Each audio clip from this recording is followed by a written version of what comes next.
So today I want to talk about how I would set up a Firefox-like or a Chrome-like browser. And what I mean by this is mainly the add-ons and some of the settings that I tend to have as default in whatever computer I use, whether it's a testing computer, one of my main computers, or whatever it is. These are like the necessary defaults that I cannot live without if I'm using a web browser. Is it going to be perfect, so to speak? No, because the web is a mess, right? And JavaScript is horrific on the web, just as one example. And there's all kinds of complications about privacy, um, performance, really, and a myriad of things. So this isn't going to be comprehensive on, say, having a privacy or a performance-based browser. But what I will say is if you want, let's say, either of those things, you're going to effectively have to compromise on your web browser in the first place. You're probably going to have to basically gut the Firefox web browser or the Chrome web browser, or you can do a halfway house like Brave or LibreWolf. Brave being a Chromium-based browser and LibreWolf being a Firefox-based browser that sort of focus more on security. And you can, of course, turn anything and everything off that you want, but you will effectively limit yourself on what you can access on the web. So it's just one of those sad, tragic truths of the internet. However, the other way to go about it is if you're using a fully Libre, let's say, setup where it's all free software, then by definition, you'll be limited to something like Iceweasel or something like that. So anyway, I won't carry on about that. You kind of get the gist of where I'm going with that. So what kind of setup would I have for Firefox? So let's have a look. So if I go into Firefox, now I'm using TTYSH to load Firefox, which is nice. And so if you install TTYSH, you get Firefox installed by default. Unfortunately, though, you will have to install some of these add-ons and do some of these settings, okay?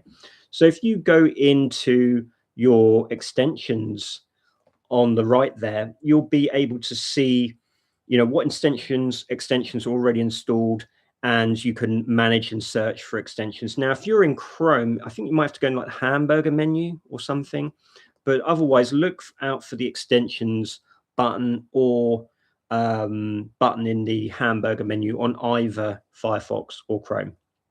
Now, as you can see, these are the ones I've already got, okay? So first one is, let's go with Dark Reader. So you can just search for these, and obviously I'm under extensions here. So you can search for Dark Reader, and Dark Reader is by definition where it says a dark mode for every website.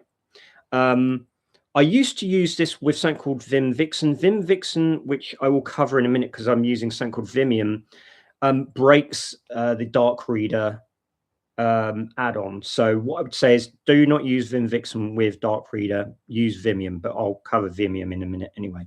So yeah, you just install it. Obviously I've got it removed here. So if you hit remove and you just go add to Firefox, you can add it into allow private windows, depends on if you use private windows. I don't usually bother.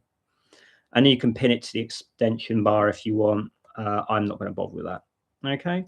And that's Dark Reader. So it will just turn your websites, dark, right? So let's go on to BBC. Don't laugh. I know people don't like the BBC, but it's whatever to show your website. Okay. That's the Dark Reader. Okay. So what else have we got? Then we've got something called I Still Don't Care About Cookies. Now, this interestingly used to be called I Don't Care About Cookies. And then something strange happened with the original one. So look for the, sorry, throat scan. I Still Don't Care About Cookies. And remember, these are both in Chromium and Firefox. So here we go. I still don't care about cookies. If I removed it, there you go. That's what it looked like. So hit add and hit add and just hit OK. And there we go. So if it's highlighted, it should be running. Now, if you're in like here, certain things won't run, I think. So Vimium won't run, for example, if you're in like your settings of Firefox. Hope that makes sense. You know what I'm talking about if you experience it. Now, interestingly, Google Translate is actually installed by default. You don't have to have that. You can remove that if you want or turn it off. So with all these, you've got little toggles here to turn them on and off. I'm not fussed about that. Again, if you're really focused on privacy and security, I'm afraid to say you're probably going to need to hobble your internet and use something like Iceweasel, okay? Or if you want the halfway house, use LibreWolf, which has lots of nice things out of the box, which gets us on nicely to uBlock Origin, which is in LibreWolf by default, and Brave browser, which is a Chromium privacy sort of default equivalent, has its own ad blocker. Okay, so if I went to uBlock Origin, oh, I can spell it right. Search that. There you go, uBlock Origin. Now, if you are using Brave, obviously you don't need uBlock. If you're using another Chromium-based browser, say like Google Chrome or Chromium, as obvious examples, the original uBlock Origin won't work with the latest of those browsers, the latest versions, because Google changed their add-on infrastructure, let's say, and so it made certain add-ons unworkable. So the original uBlock Origin is now uBlock Lite, and the Lite is an important bit because it's not effectively the full implementation of uBlock. So you might get adverts still and whatever. From experience, I've not really had any issues when I've used a Chromium-based browser, but there's the possibility. So, you know, take that as you will. So that's kind of essential uBlock Origin. And then what else have we got? So if I look, finally, Vimium. Now, Vimium is just kind of essential. If you use Vim, you're going to want to use Vimium. Vimium gives you key bindings on your web browser. So, you know, JKLH, right? So, for example, again, I know you're going to laugh, but I'll go back to the BBC. And I load this up, if I can spell it correctly. If I load it up and I scroll down, I'm actually using my Vim keys. I'm not using the mouse, or well, I don't have a mouse on a laptop, but I'm not using any kind of scroll wheel or anything. These are just JK and whatever. And if I hit F, I can go on to, you know, let's say this, hit the K key, it brings up shortcuts. Pretty simple, right? And if you go into show more on this, it will give you all of the typical Vim-like keys. And then obviously you can look more at the help pages on this. It's all going to be in here.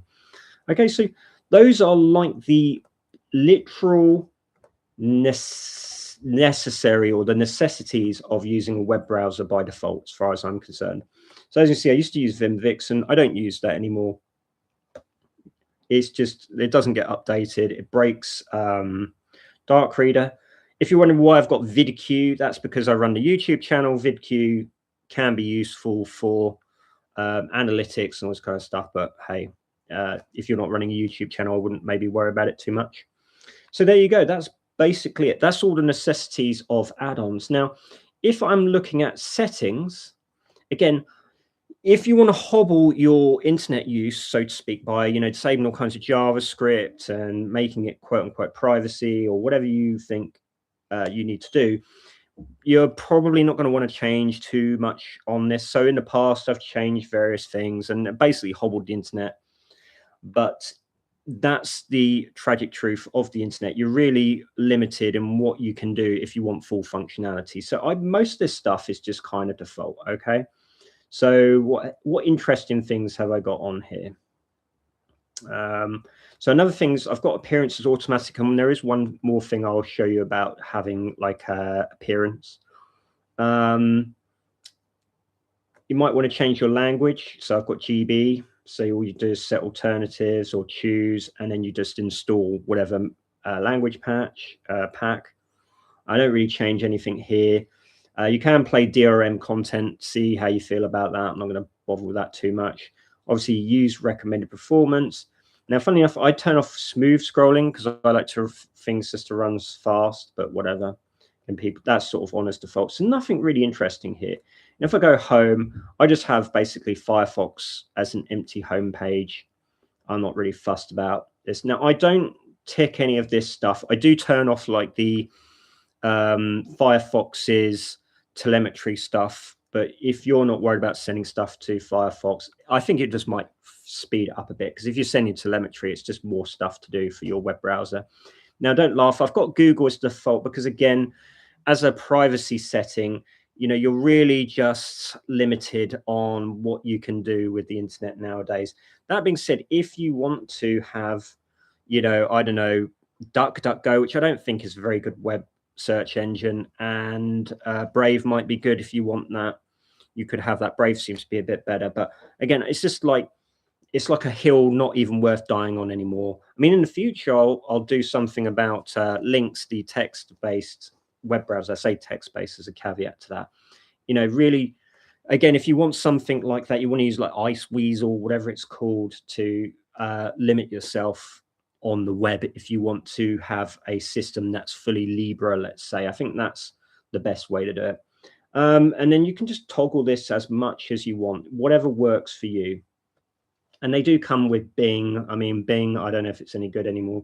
And it has got DuckDuckGo there. I don't know what Perplexity is. What the hell is Perplexity? I don't even know what that is. And then privacy and security, again, you can have your own like custom DNS and all this kind of thing. But I wouldn't even worry about it. You can delete your cookies when Firefox is closed. I don't have passwords saved and all this kind of stuff. So again, take your preference on these things as you wish. I don't worry too much about all this kind of stuff. Most of the defaults are fine. Again, you might want to not send stuff to Firefox for telemetry or other reasons if you want speed. And again, DNS here, I've just got the default. It's just what I do. I'm not too fussed. Now, I don't actually worry about AI stuff. They're probably going to change this quite a lot, because Firefox in this regard are pushing AI quite hard. So you might want to have a look at all this stuff if you want to block stuff. I don't do any of this stuff and don't do any of this stuff. And then the last sort of thing I want to show you is, if I go back into manage extensions, if you go to themes, I just use a dark theme. Just change it to dark theme. I mean, that's a sensible theme, right? You can have auto if you want, but I just use dark. So just enable. I've got it disabled there, and that changes it. Enable changes it back. So there you go. That's pretty simple. Pretty simple. There is also, I think I mentioned earlier, Archenfox JS, which you can get on Arch Linux. Look in the AUR. And this is like, this configures Firefox to be privacy related. And I don't know how often they're updating. Oh, 4 months ago. So it's a bit better. I've used it before. I just think it's a hill not worth dying on. And then there might be one last thing you might want to think about. It's called Decentralize. Now, I don't use Decentralize anymore because, again, I don't think they necessarily update it, or maybe they have updated it. And again, is it, there's questions about, is it really going to help you with, I don't know, Google fingerprinting and all this kind of stuff? I'll leave that up to you. You do your research on that. I don't tend to use it anymore. I don't worry about it. But I'm not, my word's not gospel on this. So that's how I feel about it. So anyway, hope that some of that's kind of useful. Hope that's just like a nice default, just to have a non-hobbled internet where you need to use it. Again, I have a fully Libra system, so I'm completely Libra. Okay, so I don't use Firefox, I don't use Google, whatever. But this is the internet, right? If you do need to do it for work, there's no point hobbling yourself, but there's good, sensible defaults and add-ons that you probably want just to make it a nice experience. So, yeah, I guess I'll leave it there. So, not to do with the fake YouTube, you can like, comment, subscribe, and I'll give special thanks to Sean and Sol, my Patreons. Thank you very much. If you want to do become a Patreon, look in the description. There is information there, and you can get early access videos and, some nice little perks like your name on the end of the screen. I hope that makes sense. So thanks, guys, and I'll see you in the next one.